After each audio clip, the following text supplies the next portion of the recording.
오늘 저는 여러분들과 함께 그 눈빛이 나를 바꾸셨다라는 제목으로 말씀을 나누겠습니다. 요한복음 14장 12절로 14절에 있는 본문의 말씀입니다.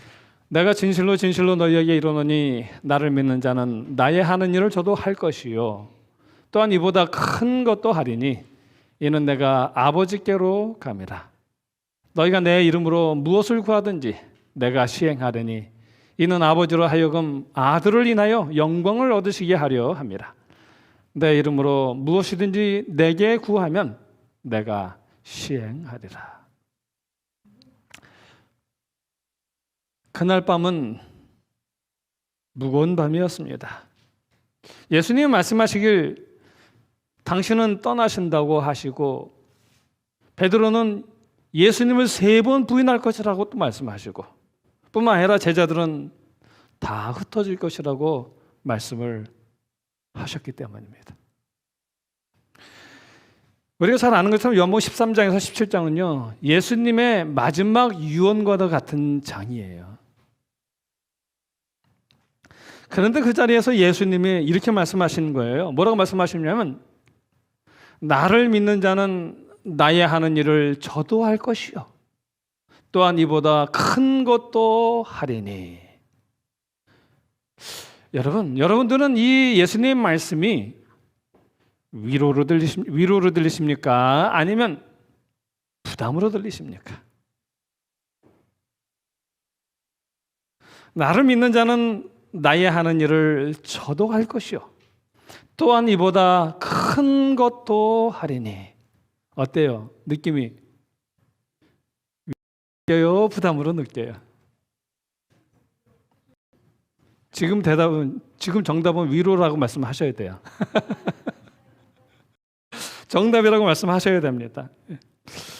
여러분, 지금 이 제자들은요 곧 실패할 제자들이에요. 도망갈 제자들입니다. 십자가 앞에서 무너질 제자들이죠. 그런데 너희가 나보다 더 큰 것도 하리라라고 말씀을 하고 계십니다. 왜 이 말씀을 하셨을까요? 예수님은 왜 너희가 나보다 더 큰 일을 할 것이라는 말씀을 하셨을까요? 저는 이 말씀을 묵상할 때마다 떠오르는 한 장면이 있습니다. 닭이 우는 장면이에요. 닭 울음소리입니다. 베드로는 예수님을 3번 부인했지요. 그리고 예수님을 3번 부인하고 난 다음에 그 장면을 누가는 이렇게 기록을 했어요. 뭐라고 기록을 했냐면 주께서 돌이켜 베드로를 보시니. 닭 3번 딱 울었을 때 예수님은 돌이켜 보셨습니다. 베드로를 돌이켜 보셨어요. 근데 여러분 그 눈빛은 어떤 눈빛이었습니까? 그 예수님의 눈빛은 정죄의 눈빛이 아니었습니다. 거봐, 내가 말했지? 라고 하는 책망의 눈빛이 아니었습니다. 그 눈빛은 말 없이 이렇게 말씀하시는 것 같았어요. 베드로야, 베드로야, 안다. 나는 안다. 그럴지라도 나는 여전히 너를 사랑한다라는 그 예수님의 눈빛이었습니다. 그렇게 그가 눈물을 흘리며 정신없이 겟세마네 동산으로 달려갔던 것입니다. 여러분, 예수님은 어떤 분이신가 하면 우리에게 사명을 맡기기 전에 우리의 마음을 먼저 안아주시는 분입니다. 먼저 마음을 만져주시는 분이에요. 주님의 약속은 명령이 아니라 사랑이에요. 그렇기 때문에 예수님의 그 약속은 명령이 아니라 사랑이라는 것입니다. 너 할 수 있지가 아니라 내가 너와 함께 할 것이다. 내가 너와 함께 할 것이다 라고 하는 약속을 주십니다. 그래서 여러분, 사랑을 경험하면 사명은 아니라 응답이 되는 것입니다. 그리고 예수님이 이어서 말씀하셔요. 이보다 큰 것도 하려니 이는 내가 아버지께로 감이라. 여러분, 이 말씀의 핵심이 뭡니까? 떠남이에요. 간다는 것입니다. 예수님이 떠나셔야 성령이 오신다는 것입니다. 예수님이 아버지께로 가셔야 보혜사 성령이 임하신다는 것입니다. 여러분, 성령은 어떤 분이십니까? 능력을 주시는 분이신가요? 아니면 사람을 바꾸는 분이신가요? 너무 쉬운 질문만 드리죠? 성령은 단순히 능력만 주시는 분이 아니라 사람을 바꾸시는 분이십니다. 여러분, 나보다 더 큰 일을 하리라 그랬는데요. 여러분, 우리가 어떻게 예수님보다 더 큰 일을 할 수가 있습니까? 예수님은 병든 자를 고치셨고요, 문둥병자 고치셨고요, 죽은 자를 살리셨는데 우리가 무슨 수로 그보다 더 큰 일을 할 수 있을까? 그렇다면 예수님께서 말씀하신 더 큰 일이라는 의미가 있을 것입니다. 그것은 기적의 규모도 아닐 것이고요, 기적의 강도도 아닐 것이고요, 숫자의 증가도 아닐 것입니다. 예수님이 말씀하시는 더 큰 일이란 뭐냐면 사람의 변화입니다. 두려움에 숨던 제자들이 담대히 복음을 전하는 증인이 되는 것, 이것이 더 큰 일입니다. 여러분, 베드로를 한번 보시기 바랍니다. 여러분, 십자가 앞에서 무너진 사람이었지요. 그런데 그가 오순절날 일어나서 복음을 전합니다. 그가 사람들 앞에 서서 담대히 설교를 하는데 그의 설교 한 편을 듣고 몇 명이 돌아왔습니까? 3,000명이 회개했습니다. 여러분, 무엇이 달라졌습니까? 달라졌습니까? 아닙니다. 상황은 여전합니다. 유대인 지도자는 여전히 거기에 있었습니다. 달라진 것은 환경이 아니라 베드로의 내면이 달라진 거예요. 사람이 달라졌습니다. 베드로는 더 이상 자신을 지키려는 사람이 아니었습니다. 그는 예수님을 증거하지 않고는 없는 사람이 된 것입니다. 여러분, 도마를 한번 보시기 바랍니다. 의심 맡은 사람, 그렇죠? 부활하신 주님의 상처를 만져보지 않고는 결코 못했던 사람입니다. 그런데 그가 예수님을 만나고는 나의 주, 나의 하나님이라고 고백을 했습니다. 그의 고백은 그의 인생을 바꿨어요. 송두리째로 바꿨습니다. 이 전승에 따르면 그는 도망가던 사람이 담대해지고요, 이기적이었던 사람이 사랑하게 되고요, 상처 많은 사람이 위로자가 되었다라고. 그리고 그 전승이 따르면은 저희 도마는요, 인도까지 가서 복음을 전하다가 순교했다고 합니다. 얼마나 놀라운 일인지 모릅니다. 여러분, 큰 일은 뭐냐면 바로 이런 일이에요. 나보다 큰 일이란 바로 변화되어서 그분이 맡기신 사명을 온 세상 땅 끝까지 전하게 되는 것, 그것이 더 큰 일입니다.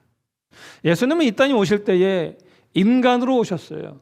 그래서 그분은 그 한 곳에서 당신의 사역을 담당하셔야만 하셨습니다. 그러나 예수님이 가시면 부에서 성령이 오시는데, 부에서 성령이 오시면 그 복음이 그 한 곳이 아니라 온 세상에 전파될 것이죠. 누구를 통해서요? 누구를 통해서요? 변화된 사람들을 통해서입니다. 성령이 그냥 하시는 게 아니라요, 변화된 사람을 통해서 하나님이 그 일을 하실 거예요. 그러므로 그 일의 도구가 되도록 변화되는 일이 예수님이 말씀하신 더 큰 일입니다.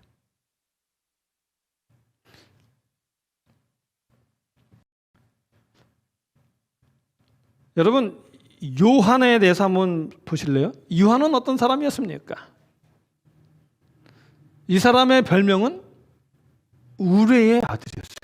우레가 뭐죠? 우레. 그쵸? 천둥번개잖아요. 우레의 아들이에요. 네. 심지어 이 사람은 하늘에서 뭐가 내리게 해달라고요? 불이 내려달라고요. 왜? 저 사람들 확 불살르게 불을 내려달라고 했던 사람입니다.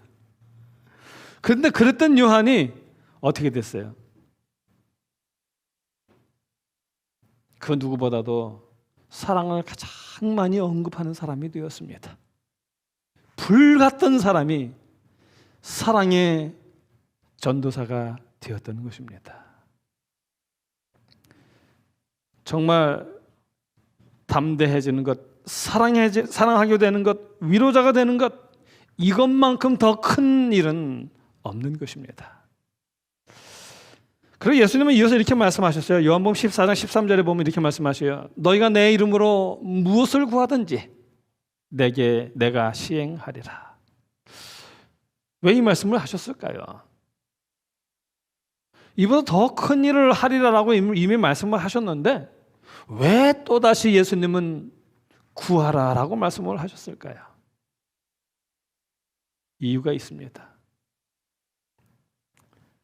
변화는 유지되어야 하기 때문입니다. 뭐라고요? 변화는 유지되어야 하기 때문입니다. 여러분, 사람은 한 번 은혜 받았다고 평생 흔들리지 않는 존재가 되는 것이 아닙니다. 아닙니다. 사실 시작보다 더 어려운 것이 뭐냐면 유지하는 거예요. 유지하는 게 더 힘들어요. 그래서 예수님이 말씀하신 거예요. 내 이름으로 구하라. 내 이름으로 구하라. 그러므로 기도는 시작의 능력이 아니라 지속의 능력이에요. 여러분, 사도들은 위협 속에서 이렇게 기도했어요. 주여, 종들로 담대히 말씀을 전하게 하옵소서. 그들은 환경을 없애달라고 하지 않았잖아요. 여러분, 그 사도행전에 보면 이 사도 바울도 오해 갔을 때에 그는 꺼내달라고 하지 않았어요. 그렇죠? 네. 하나님께 꺼내달라고 기도하지 않았어요. 오히려 그들이 하나님께 구했던 것은 담대함이었습니다. 여러분, 이 사도 바울이 예수님께 3번 간구했어요. 뭐라고 간구했습니까? 그 다메섹으로 가다가 우리 주님의 영광을 보고 그의 눈이 멀었죠. 그 이후로 간질로 고생을 했다 그래요. 그래서 그가 하나님께 3번이나 간구를 했다고 합니다. 그런데 그에게 왔던 하나님의 응답은 뭐였습니까? 내 은혜가 내게 족하다는 거예요. 사도 바울이 깨달은 것이죠. 능력은 환경의 제거에서 오는 것이 아니라 은혜에서 온다는 사실을 그는 깨달았던 것입니다. 그래서 내 이름으로라는 말은요, 내 자격으로 하지도 말고 내 공로로 서지도 말고 오직 예수님의 이름으로 예수님 안에서 서라는 말입니다. 그래서 여러분, 기도는 하늘과 땅을 연결하는 통로입니다. 여러분, 부활하신 예수님이 갈릴리 바닷가에서 베드로를 만나셨지요. 내가 나를 사랑하느냐? 예수님은 3번 물으셨어요. 그리고 예수님은 3번 그에게 맡기셨습니다. 내 양을 치라고요. 여러분, 우리가 기억해야 합니다. 우리 주님은 완벽함을 찾지 않으십니다. 우리 주님은 능력을 먼저 보지 않으십니다. 우리 주님은 뭘 찾으시냐면 사랑을 찾으십니다. 사람이 아니라 사랑을 찾으십니다. 왜냐하면 더 큰 일은 대단한 사람이 하는 것이 아니라 사랑받았음을 아는 사람들이 하는 것이기 때문에 그래요. 내가 그분의 사랑받는다는 사실을 아는 사람들이 그 사역을 감당하는 것입니다. 여러분, 사랑은 죽음을 이기게 하는 거예요. 제자들이 어떻게 그렇게 변화되어서 죽음을 불사하고 복음을 전하는 그런 사람이 될 수 있었겠습니까? 그들은 예수님의 사랑을 알았기 때문입니다. 그분의 사랑받음을 알았기 때문입니다. 그러면 오늘 우리가 해야 할 일이 있다면 뭘까요? 뭐 대단한 일을 하겠다라고 하는 일이 우리에게 필요할까요? 아닙니다. 오늘 우리에게 필요한 것, 우리가 해야 될 가장 중요한 일이 있다면 그것은 바로 그 눈빛 앞에 다시 서겠다는 것입니다. 빌라도의 법정에서 땀은 맞아서 부었고 얼굴에서는 피가 흐르는 그분이 사랑스럽게 바라보는 그 눈빛 앞에 내가 다시 한번 서겠다고 하는 우리의 결심이 필요한 것입니다.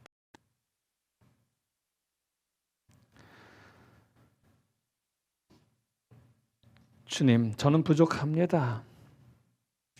그러나 저를 사랑하심을 믿습니다. 라고 하는 그 고백이 우리에게 필요한 것입니다. 그 자리에 성령이 임하시는 것입니다. 그 자리에서 두려움이 담대함으로 바뀌는 것입니다. 그 자리에서 우리가 더 큰 일을 시작하게 되는 것입니다. 여러분, 예수님은 떠나셨습니다. 그러나 그분은 우리를 떠나지 않으셨습니다. 성령으로 지금도 우리와 함께 하십니다. 그리고 말씀하시죠. 너 혼자가 아니다. 여러분, 우리 예수님의 그 눈빛을 기억하시기 바랍니다. 그리고 예수님의 그 눈빛 앞에 다시 서시게 되기를 간절히 바랍니다. 그 사랑이 여러분을 바꿀 것이고요. 그 변화가 우리의 가정을 바꾸고 우리의 교회를 바꾸고 세상을 바꿀 것입니다. 아무쪼록 예수님이 하신 이보다 더 큰 일을 하리라. 그것은 하나님께서 우리에게 허락하신 성령을 통한 놀라운 변화의 약속입니다. 그 놀라운 변화의 약속이 우리의 것이 되는 유일한 방법이 있는데 그것은 뭐냐 하면 그 눈빛 앞에 우리가 다시 서는 것입니다. 아무쪼록 우리를 위하여 뺨을 맞으며 채찍에 맞으시며 바라보신 그 예수님의 눈빛 앞에 우리가 서게 되기를 간절히 바랍니다. 내가 사랑받고 있음을, 내가 그분의 아름다운 참된 자녀임을 우리가 다시 한번 깊이 느끼면서 우리도 제자들처럼 죽음을 불사하고 그분의 아름다운 사랑을 세상에 전하기를 소망하는 아름다운 주님의 자녀가 되기를 간절히 소망하면서 오늘의 말씀을 줄이겠습니다.